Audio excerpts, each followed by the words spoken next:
dibuka dan terbuka untuk umum. Seorang wanita aniaya pasangan sejenisnya akibat terbakar api cemburu karena melihat pesan WhatsApp mesra pasangannya dengan wanita lain. Kejadian penganiayaan ini dilakukan terdakwa pada tanggal 9 April 2022.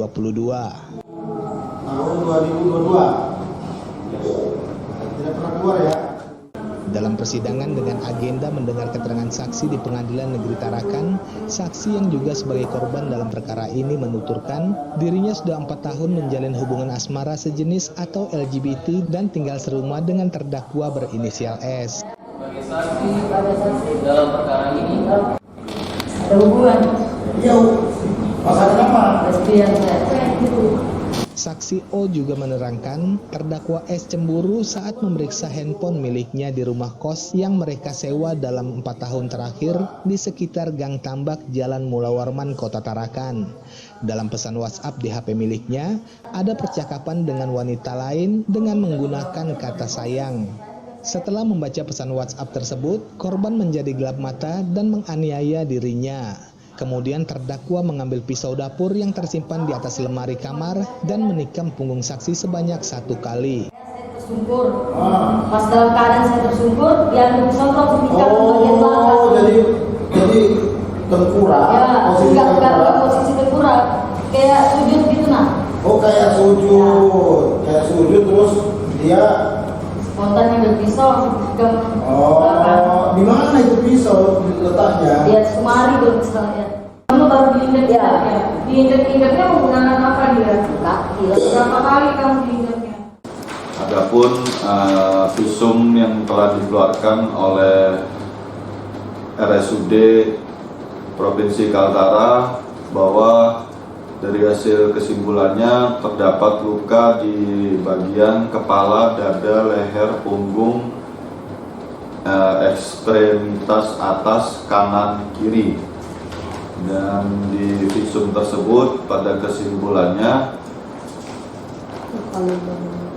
ditemukan luka gores di kepala belakang, dada, lengan kanan, luka memar di leher belakang dan lengan kanan. Kesemua luka ini merupakan luka akibat persentuhan dengan benda tumpul atau kekerasan benda tumpul, dan dengan warna lukanya diperkirakan sudah sekitar 2-3 hari.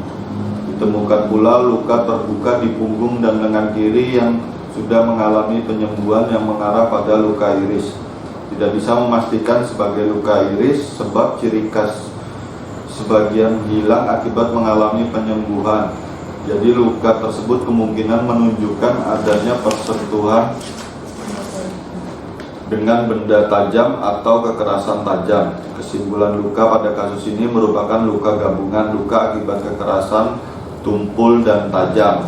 Oleh karena itu, dari jaksa penuntut umum dalam surat dakwaannya mengenakan pasal 351 ayat 1 KUHP kepada terdakwa Susanti alias Ade binti Muhammad Roy. Saya Rita di rumah dengan kalau bisa ya sudah dari aja sudah hukumannya. Dalam persidangan, saksi memohon agar majelis hakim meringankan hukuman terdakwa, bahkan dirinya meminta majelis hakim membebaskan terdakwa karena dirinya yakin terdakwa tidak sengaja melakukan penikaman terhadap dirinya. Ya, harapannya sih supaya dia cepat aja bebas, karena ya itu supaya cepat-cepat kumpul kembali kan. Saya kan juga tahu dia itu nggak sengaja atau gimana. Cuman ya itu tadi kembali lagi harapan saya supaya dia tuh nggak kasar begitu lagi. Cukup jadi pelajaran dia aja nih. Itulah supaya dia nggak mengulangi lagi perbuatan ini kan cukup. Yang penting dia sudah merasakan hukuman ini. Itu aja sih. Dari alat kan? Enggak. Kan sudah mati.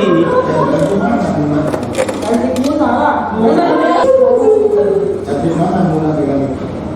Begitulah. Dari Kota Tarakan, Tim Liputan Kaltara TV. Dengan masih agenda saksi sedang ditutup.